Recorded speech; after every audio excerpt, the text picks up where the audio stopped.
Shiva Shiva Shiva Shambho, Shiva Shiva Shiva Shambho. Muy bien, miren. Ya se habrán dado cuenta que desde que regresamos de San Cristóbal he estado hablando de una manera un poco diferente. ¿Ok? Yo ya les dije, una vez que hemos extraído la crema y la crema de la crema, entonces podemos dar un paso adelante y hablar un poco más de lo que es Anáhuac, Sem Anáhuac, etcétera, y entender muy bien lo que está pasando en el mundo, en América, que es Sem Anáhuac, ¿no? En el Popocatépetl y en este jardín, todo está vinculado, no hay nada que esté separado. ¿Sí se entendió? Entonces, poco a poco necesitan ir ustedes comprendiendo exactamente lo que está pasando. Entonces, voy a volver a hablar un poco en los términos que hablé las dos oportunidades pasadas. Recuerden que estábamos hablando de los arquetipos profundos que la humanidad guarda y que de alguna manera guía sus actos y construye su historia. Entonces, alguien que estaba ahí sentada me dijo, ¿qué es exactamente un arquetipo? Entonces, siempre que ustedes quieran conocer una palabra, deben ir a su origen etimológico. Entonces, por ejemplo, vayan a la palabra arquitecto, ¿ok? Entonces, viene del latín y es arco y tectón, ¿ok? Son dos palabras, arco y tectón. Arco quiere decir en español, soy el primero. Tectón, obrero. Soy el primero de los obreros o soy el jefe de los obreros. Eso es lo que quiere decir arquitecto. Bueno, entonces nos pasamos a arquetipo, porque yo estaba hablando de los arquetipos profundos. Y entonces la palabra arquetipo, a su vez, proviene de arco y tipón. Entonces, arco, nuevamente, soy el primero. Tipón, tipo o modelo. Es un modelo inicial que puede estar profundamente guardado en el inconsciente colectivo de la humanidad, pero que sí definitivamente influye en esa humanidad o en ese grupo colectivo, depende del arquetipo de qué comunidad, para que vaya esta comunidad manifestando una realidad dada. De hecho, en la oportunidad pasada hice referencia a un arquetipo que es el judeocristiano, porque es el que ustedes conocen preferentemente y solo por eso lo hice. Entonces, en el arquetipo judeocristiano, ustedes tienen todo el proceso de inicio a fin de esta manera. La humanidad vive en un estado paradisiaco, que se llama el jardín del Edén. Y entonces, este jardín del Edén quiere decir en español deleite. Es un jardín, es un estado de dicha original en el cual la humanidad está. Ese es el arquetipo. Pero entonces viene un proceso en que la humanidad se ve forzada a salir. Entonces le llaman expulsada de ese jardín, ¿no? Y empieza todo un devenir histórico donde hay alto nivel de sufrimiento, preocupación, desdicha. Por eso el arquetipo dice, puro arquetipo, dice, la mujer parirá con dolor y el hombre sudará su frente para comer el pan. No dice todo se te va a regalar.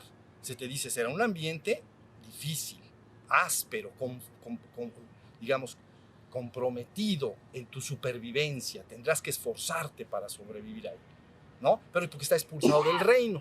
Sigan el arquetipo porque luego voy a ir al arquetipo de aquí, el nuestro, el de Anáhuac.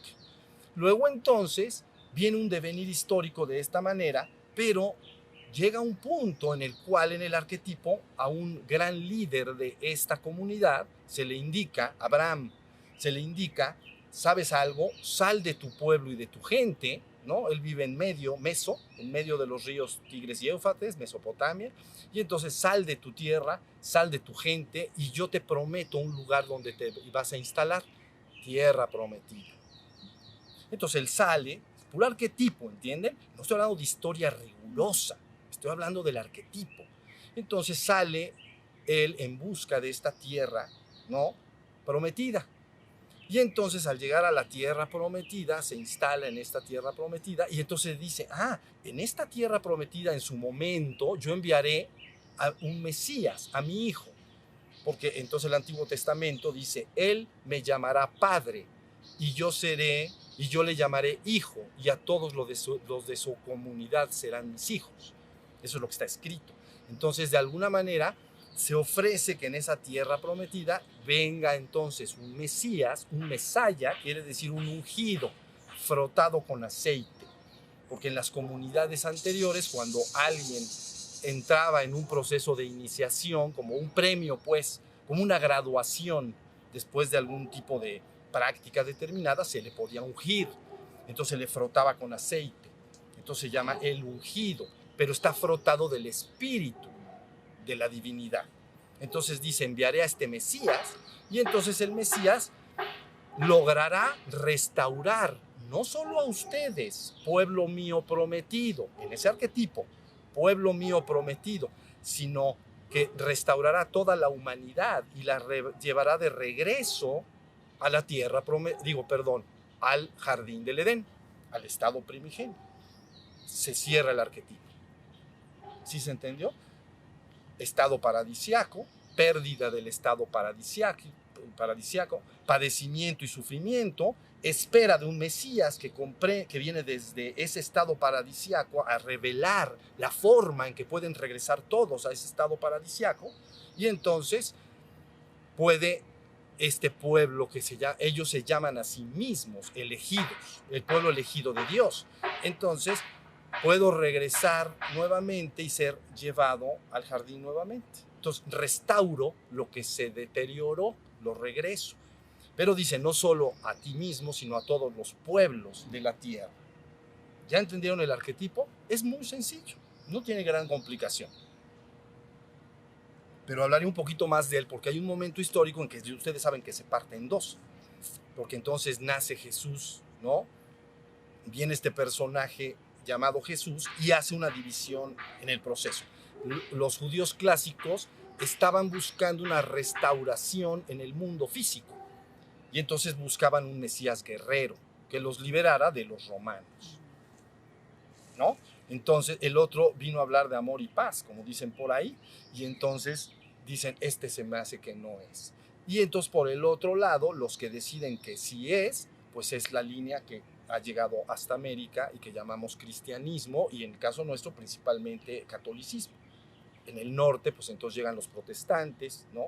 Los calvinistas, la ruptura que hay en este cristianismo históricamente hablando. Sí, más o menos sí, hasta ahí está la idea.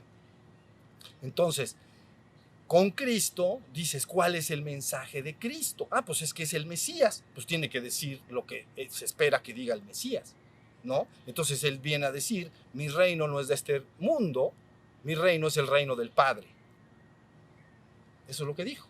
Entonces está diciendo, debemos regresar al jardín del Edén, eso es lo que está diciendo el mensaje.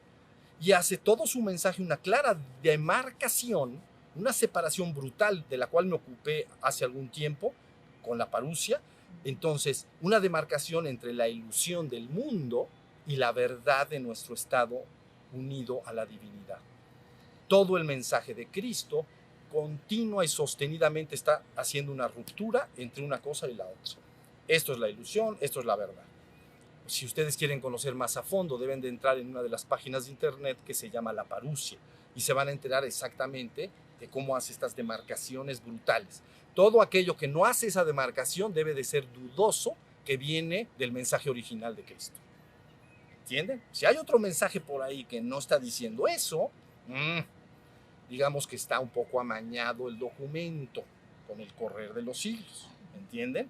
Pero si el mensaje dice, separo la ilusión de la verdad y te digo que debes de ir a la verdad, ese es el mensaje original, porque responde al arquetipo que les estoy diciendo. Esa es la esperanza de todos los cristianos del mundo. Entonces él dice, volveré nuevamente. ¿Se acuerdan? Ese es el mensaje. Cuando vuelva nuevamente y sea nuevamente levantado, me llevaré a todos conmigo. Es decir, hace una promesa de que finalmente la humanidad en su conjunto va a regresar al estado paradisíaco. ¿Ya? No dice, él no dice, algunos se van a ir al infierno eterno y otros van a ir a redención. Eso está amañado. Lo que él está diciendo es, cuando yo regrese y sea nuevamente levantado, me llevaré a todos conmigo. Está ofreciendo la redención colectiva de la humanidad. ¿Sí se entendió? Ese es el mensaje real. No está diciendo, pues Tú te quedas ahí eternamente en la ilusión y yo me llevo a los que quieran a la verdad. Mucho cuidado con ese mensaje. El mensaje es toditos, todos, más bien todos y todo. Finalmente será restaurado en el estado primigenio. ¿Sí se entendió? Bueno, ahí tienen el arquetipo judeocristiano. ¿Por qué es importante esto? Porque este arquetipo guardado en el subconsciente o en el inconsciente colectivo crea el proceso histórico de la humanidad, de esa comunidad de gentes. Están esperando y buscando que esto suceda y están anhelándolo, etcétera, etcétera, etcétera. Por eso los arquetipos son importantes. Puede la gente no entender esto, pero lo tiene guardado. O sea, una comunidad tiene guardado en su interior el arquetipo y responde al arquetipo. Está actuando de una manera no consciente claramente, pero está actuando en función de estos profundos arquetipos. Son modelos, ideas profundamente guardadas para entender algo que la razón no puede entender. ¿Sí estamos hasta ahí? Bien, ahora nos vamos a mudar un momento y vamos a hablar del arquetipo de Anáhuac. Entonces porque les voy a decir algo, es idénticamente igual, es el mismo, ¿ok? Nada más que les voy a explicar cómo está el arquetipo de Anáhuac. Primero deben de entender que en estas tierras no se concibe el tiempo lineal, se concibe el tiempo circular. El tiempo lineal es una flecha en el tiempo, derecha, y que lo que ha quedado atrás ya no tiene nada que ver conmigo nunca jamás, porque yo voy para adelante. Se llama tiempo lineal, ¿no? Algo así como dice la canción, ¿no? Ya lo pasado, pasado, no me interesa. Eso dice la canción. Pero aunque no te interese, te va a regresar. Miren, porque en honor a la verdad hay un proceso llamado ciclos, y los ciclos regresan. Si quieren ver el más evidente es el invierno. En un comportamiento lineal, tú dirías, ya pasó el invierno, adiós el invierno y nunca más el invierno. Nunca más, porque ya pasó. Entonces, si ya pasó, ¿cómo va a regresar? Tiene que venir algo nuevo. Ese es tiempo lineal. Tiempo circular quiere decir que entonces repite lo mismo. Eso se llama tiempo circular. Quiere decir que los eventos se dan en un proceso cíclico y regresan a ti una y otra vez. Si fuera perfectamente circular, tú no podrías construir tu día más que idénticamente igual como lo hiciste el día anterior. Pero eso no es así. Lo que sucede es que el universo en sí mismo, la existencia, tiene una cosa que se llama línea de tiempo, pero macrocósmicamente tiene como un sentido hacia adelante, no hacia atrás. En el mundo de las partículas esto tampoco es así, ¿ok? Pasado, presente y futuro no tienen ningún sentido para las partículas, pero macrocósmicamente todo avanza hacia adelante. Quiere decir que seguramente mañana que te despiertes va a ser domingo, no va a ser viernes. Entonces todo va hacia adelante. ¿Sí se entendió? Entonces, debido a que toda la existencia marcha hacia adelante, el proceso circular te alcanza, pero un poquito adelante. No llegas al mismo punto, idéntico. Haces esto, pum, y entonces se llama espiral ascendente. ¿Ya lo entendieron? Haz esto. Entonces, siempre llegas al mismo punto. Este es el punto de partida. Dices, y haces esto, pum, llegas al mismo punto. Pero un poquito adelante. Un poquito adelante. Un poquito adelante. Es decir, tú amaneces hoy y eres mexicano, te llamas igual y amaneces en el mismo cuarto. Raro sería que abres los ojos y digas, soy polaco, me llamo no sé qué nombre y soy de raza amarilla. No, pues eso no va a pasar porque regresa el proceso así. ¿Sí se entendió? Eso es lo que técnicamente llaman karma, pero me ocuparé de ello un poco más adelante si nos da tiempo, de lo que es el karma y de cómo regresa el karma a ti, derivado de tus actos. Solo tienes 3 posibilidades de acción: mentales, verbales y corporales. El ser humano no puede hacer otro tipo de actos en la existencia. Actos mentales, lo que piensa y siente; actos verbales, lo que dice; y actos corporales, lo que hace. Y esos actos están creando este proceso de devenir. ¿Ya se entendió? Lo más seguro es que la persona, cuando se para en la mañana, por todos los actos que ha generado, vuelve al trabajo que hacía ayer. No lo puede cambiar radicalmente y así sucesivamente. ¿Sí? Si introduce nuevos actos, puede ir cambiando cosas de trabajo o de país. Si empieza a pensar en mudarse a otro país, poco a poco esos actos empiezan a influir hasta que finalmente un día agarra un avión y se va, porque son nuevos actos que están siendo introducidos. ¿Ya vieron? Entonces propulsan mis acciones y me llevan a ese país donde yo considero que voy a tener un futuro mejor. Pero no de un día a otro, no es instantáneo. Se tienen que sumar muchos actos. Es lo que se llama acumular karma. Muchos actos sumados para que se vaya creando una realidad dada. ¿Estoy explicando esto? Esto es lo que se llama karma, porque la palabra karma en español quiere decir acción. Literalmente es acción. Entonces quiere decir que karma son todas mis acciones. Sí, ¿cuáles acciones hago? Ya les dije, mentales, verbales y corporales. No puedes hacer otras, no hay otras para el ser humano. Y ello va construyendo tu devenir, o lo que tú llamas tu realidad o tu mañana, y que solo la puedes alterar modificando tus actos, tus pensamientos, tus acciones. Puedes ir moviendo poco a poquito ese mañana, si no, no lo puedes mover. ¿Sí se entendió? Bueno, el concepto entonces mesoamericano de el tiempo es es circular, y la verdad es que así funciona. Seguramente dentro de pocos meses va a haber invierno. Entonces se está juntando este proceso que se llama ciclos a todas tus acciones. Sí estamos hasta ahí. A ver, síganme bien porque esto es ya bien importante. Ahora, yo dije, en estas tierras se habla de que estábamos en un quinto sol. Eso fue lo que dije. En ese quinto sol lo dividimos, son 5.120 y tantos años, pero pónganle 5.000 años. Entonces es un ciclo, pero dentro de este ciclo circular de 5.000 años, tenemos un ciclo menor de 1.000 años. Y ellos, Mesoamérica entiende entonces este concepto un poco de Mesías como una conciencia que periódicamente, es decir, en forma circular, repetido cada milenio, hace un esfuerzo civilizador para civilizar a esa comunidad. Entonces, se entiende como que está 5.000 años, empieza, a los 1.000 años viene un esfuerzo civilizador, a los 1.000 años otro esfuerzo civilizador. Yo les dije la vez pasada, para que no nos podemos ir más atrás, pero les dije en el año 0, entonces esta conciencia de Quetzalcóatl, ¿no?, influye para que se dé el nacimiento de la civilización de Teotihuacán. ¿Ok? Y luego dije, 1.000 años después, ¿no?, eso vivió 700 años, luego viene la oscuridad.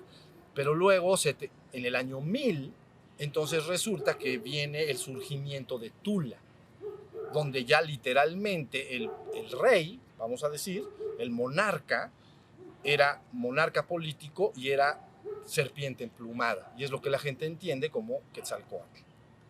¿Sí estamos? Entonces, en el florecimiento brutal de la civilización. Nomás estoy hablando de estos 2.000 años. Año 0, Teotihuacán. Año 1000, Tula. Y entonces ahí ya está el que ustedes conocen bien como Quetzalcóatl. Seacatl Topinzli Quetzalcóatl. Su nombre es Uno Caña, ¿no?, nuestro príncipe, el cuarto paso de la serpiente emplumada. Ese es su nombre. ¿Ok?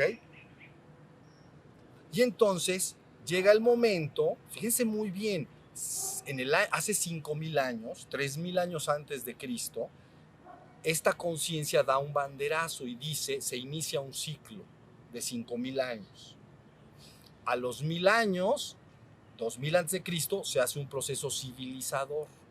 1.000 años después vienen los olmecas. ¿Ok?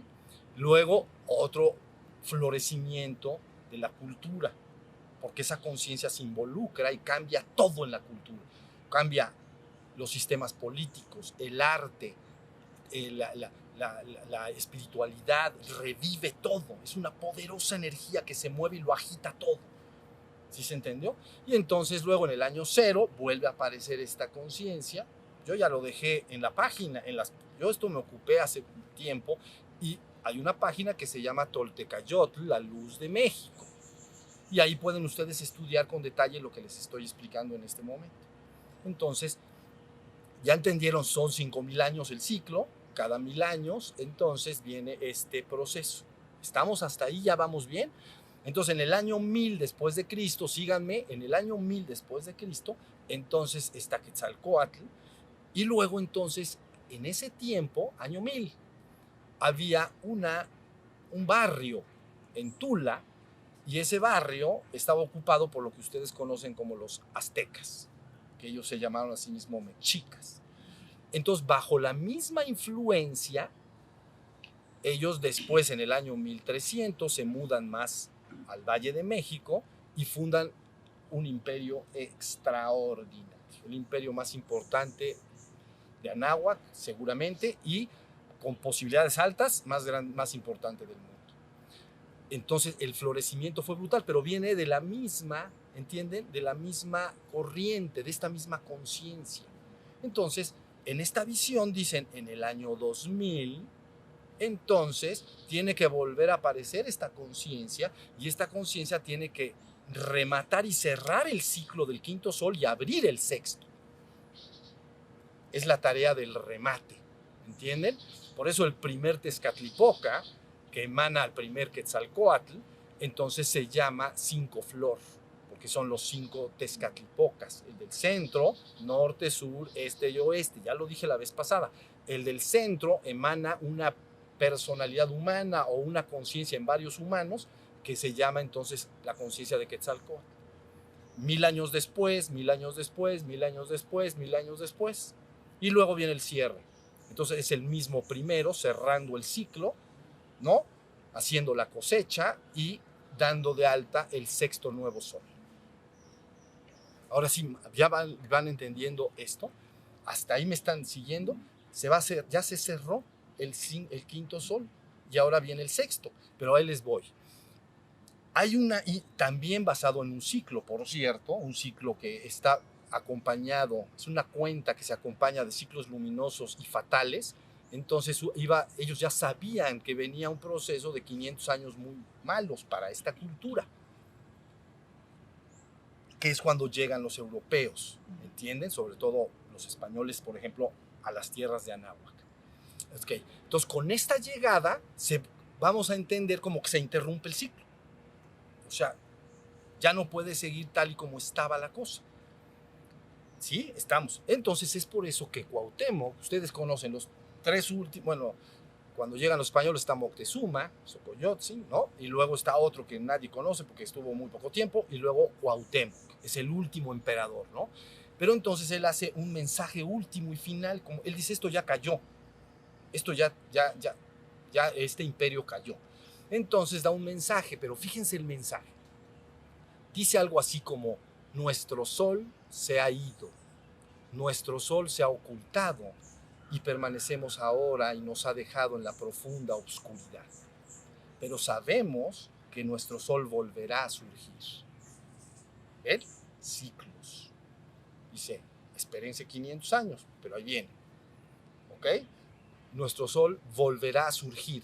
Luego entonces dice, en otro lenguaje lógico, cierren todas las escuelas de canto y de danza, todas las escuelas de arte, cierren todos nuestros conocimientos, no los dejen a la luz de aquellos que han llegado, ¿ok? Ahora que las mujeres transmitan verbalmente a sus hijas nuestras enseñanzas y conocimientos, y que los hombres varones lo hagan con sus hijos, que lo transmitan de generación en generación verbalmente, que no esté a la luz del sol. Dice, hasta que finalmente llegue el momento en que nuestro sol vuelva a surgir, para que Anáhuac cumpla su glorioso destino. Eso es lo que dijo para finalizar las cosas. Porque sabía que venía de acuerdo a esta visión de los Tezcatlipoca, de los Quetzalcóatl y de los soles, venía ese momento oscuro, vamos a decir. ¿Sí me están siguiendo? Pero resulta que ya llegó el momento.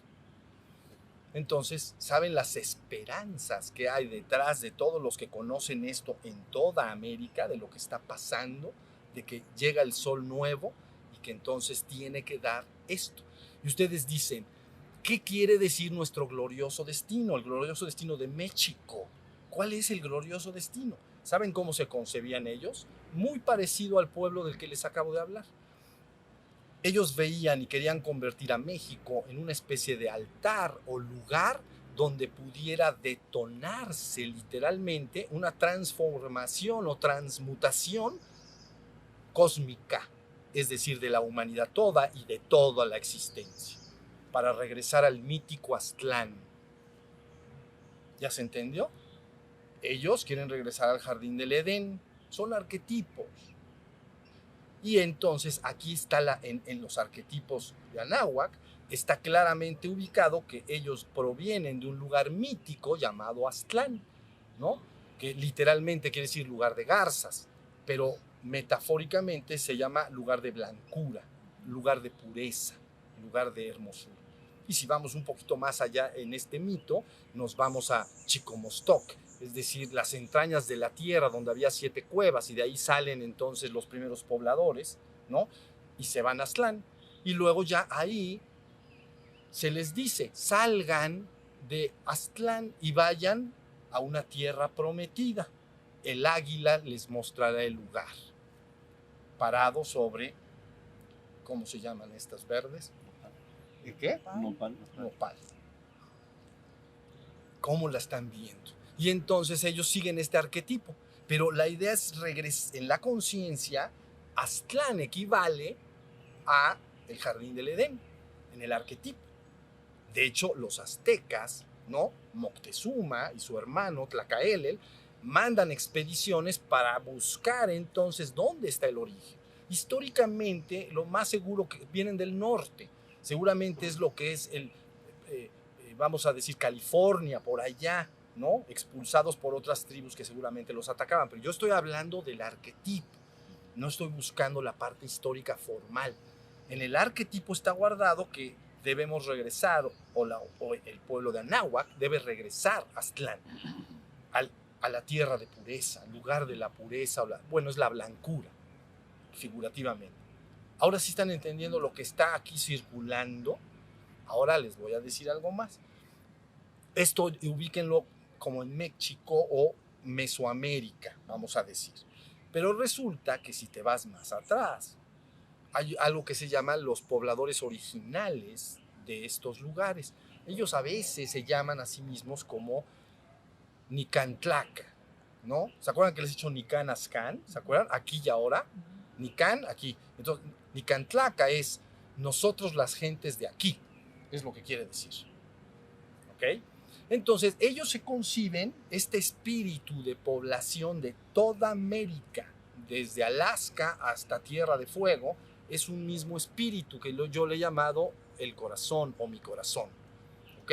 Y entonces, toda esta gente desde ahí arriba hasta abajo está ahorita en el entendido que es el momento para que suceda este evento, este renacimiento. ¿Sí? Y que lograr el glorioso destino, entonces ya no nada más de Anáhuac o de México, ¿no? Sino de Sem Anáhuac. Sem es uno o absolutamente Anáhuac, es decir, tierra de fuego al sur y al norte los esquimales más arriba, vamos a decir, ¿no? Ya que del otro lado se pasan a Rusia, desde ahí todas esas poblaciones. Ahora sí ya entienden. Bueno, eso es lo que está detrás de lo que está pasando. Entonces, para que entiendan, y ese espíritu, porque deben entenderse como un espíritu, una conciencia viva, ha estado esperando nada más 500 años para que le toque la suya. ¿Sí entendieron? Porque así estaba el ciclo. Ellos sabían cuál era el ciclo, sabían que venía un ciclo fatal y ya pasó. ¿Cómo la están viendo? Bueno, yo esto me veo obligado a hablarlo porque cada vez tienen que entender más lo que está pasando. La cosa es profunda y muy seria. Ahora, digo algo más y meditamos un ratito. Luego resulta que si te vas a Anáhuac es rodeado de agua, ¿no? tierra rodeada de agua. Sem Anagua, que es toda la tierra, que entonces toda América que llamamos rodeada de agua, Pacífico y Atlántico, ¿no?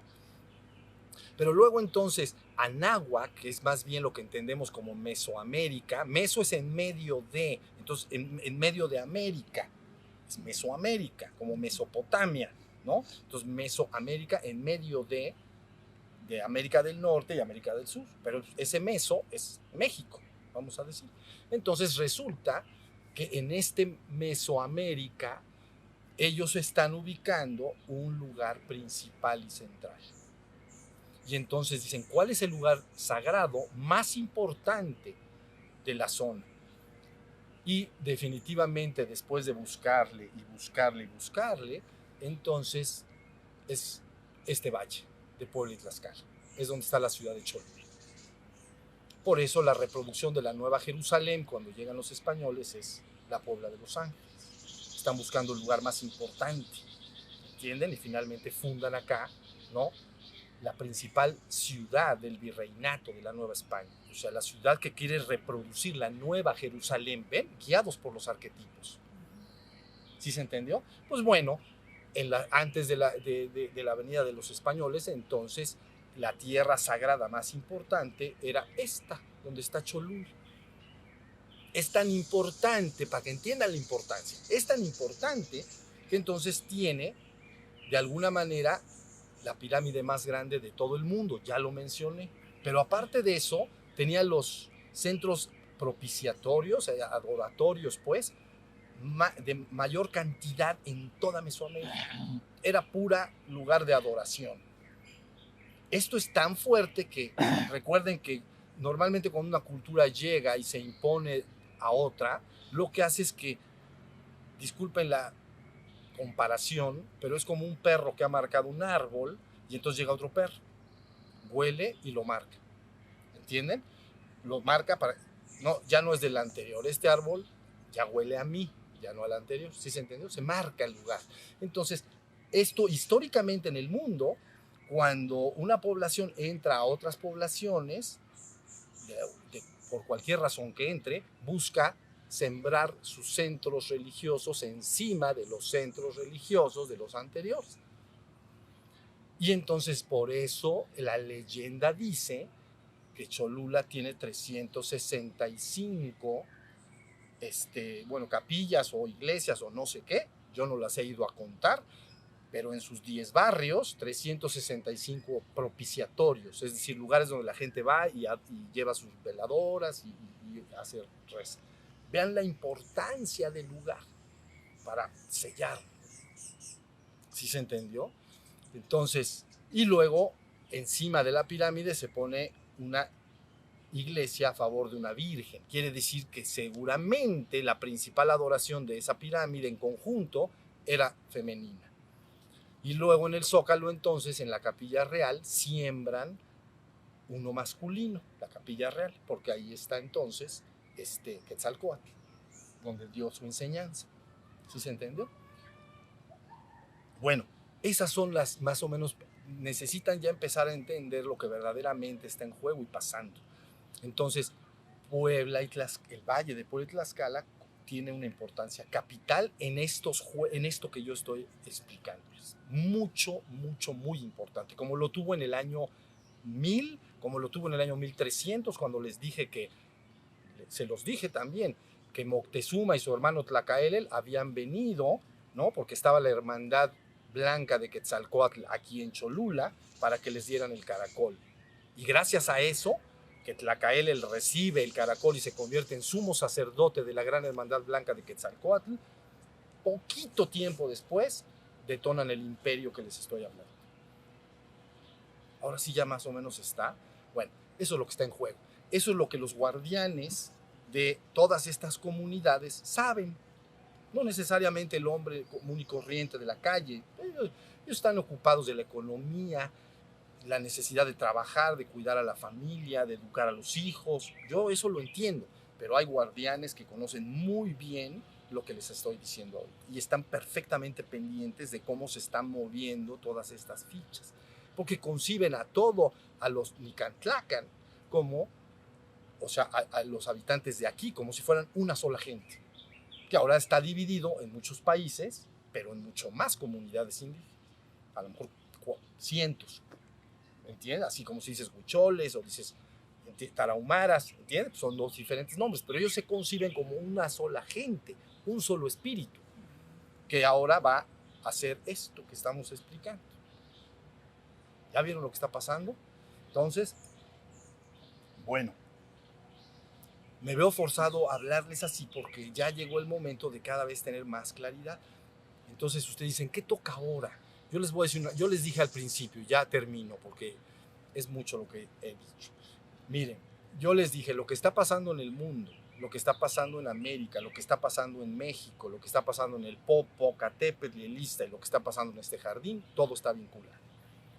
Todo está vinculado. Solo tu mente puede separarlo y pensar que son eventos separados uno del otro.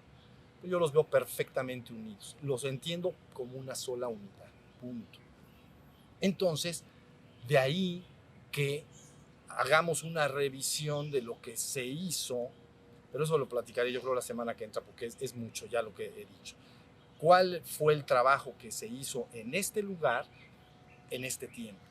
¿Entiende? Porque desde el punto de vista náhuatl, esta conciencia que venía a hacer el cambio tenía que estar en el último sol, de un nuevo sol al otro, son 52 años, 1987 al 2000, échenle 52, ¿alguien sabe matemáticas bien? 1987, 2033. bueno, pues sí eso, ¿2000 qué? 33. Bueno, sumarían 52 años, un fuego nuevo. 33. Entonces, ese es el periodo que los náhuatl conciben que se tiene que dar el cambio. Los mayas piensan en catunes, entonces dicen, no, debe de ser más reducido. Eso es un catún de 19 años, de 1993 al 2012. En 1993 es cuando empezamos a dar las clases exactamente ahí en el Hotel del Alfa. Bueno, pero ya creo que dije demasiado. Entonces, mejor la próxima vez con calma les explico qué es lo que siento que podemos hacer para colaborar con todo esto, qué es lo que verdaderamente se ha hecho, ¿entienden? El trabajo acumulado que hemos venido haciendo nosotros acá y cómo podemos colaborar para propiciar este glorioso destino de México. ¿Estamos? Bueno, si alguien tiene una pregunta sobre lo que he dicho, bien, y sobre lo otro lo platicaré la semana que viene. Esa ebullición o todo lo que está haciendo el Popocatépetl se podría pensar como que es un periodo de purificación. Activación. Sí, purificación, activación.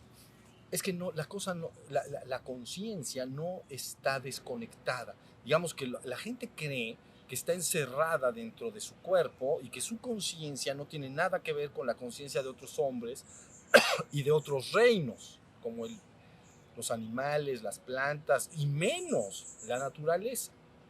Pero cuando la naturaleza empieza a hacer cosas, es parte de toda una activación de la conciencia. Entonces el Popo está activándose en tiempo y forma. Yo he trabajado en tiempo y forma. Así trabajo, ni modo. Soy muy ordenado. Entonces les voy a decir esto y termino. Miren, de los 42 a los 49 años, no voy a ir más para atrás. De los 42 a los 49 años, lo que decidí que debía hacer es demostrar que las principales tradiciones espirituales del mundo decían lo mismo en su esencia. Se cumplió en tiempo y forma.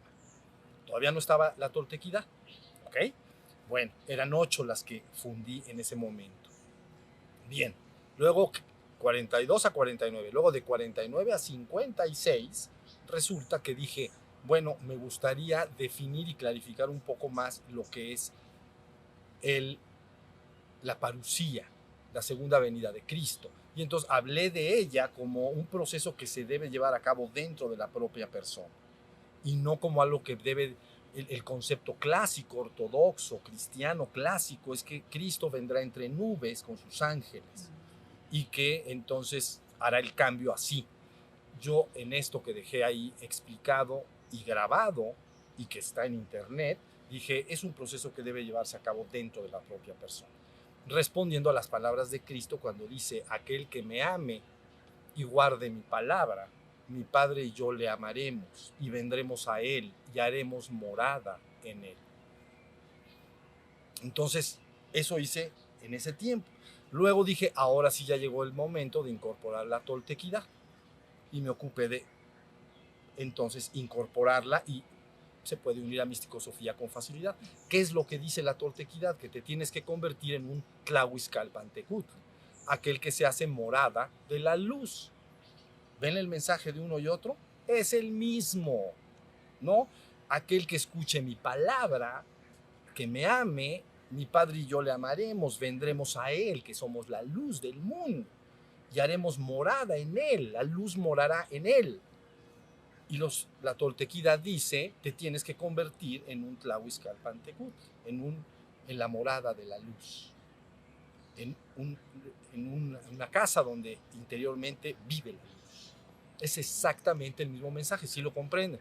Y finalmente, antes de terminar ese septenio, entonces dije, necesito una enseñanza que quite ya todas las tradiciones espirituales y se ajuste exclusivamente a una mente racional del siglo XX, ajeno a toda tradición espiritual. Y entonces salió la experiencia del despertar. No tiene una palabra que tenga que ver con ninguna tradición espiritual. Ahí se cerró el trimestre. Entonces nace 56 a 63, a ver hasta dónde duro. Pero bueno, 56 a 63, y dije, vamos a sacarle la crema a la crema.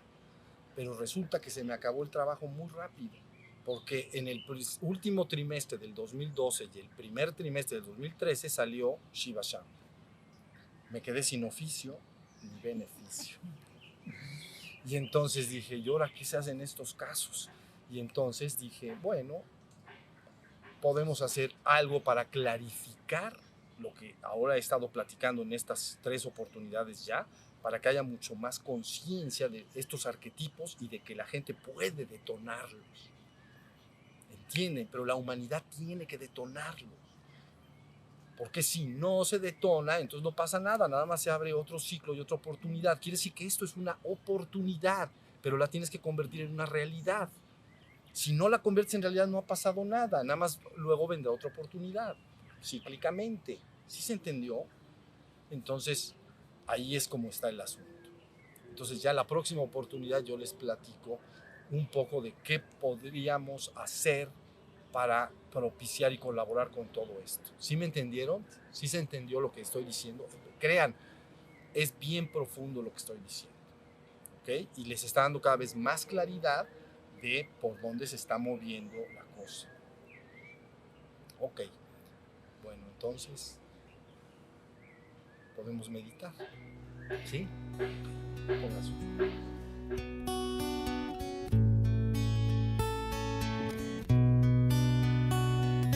Shiva Shiva Shiva Shambho, Shiva Shiva Shiva Shambho.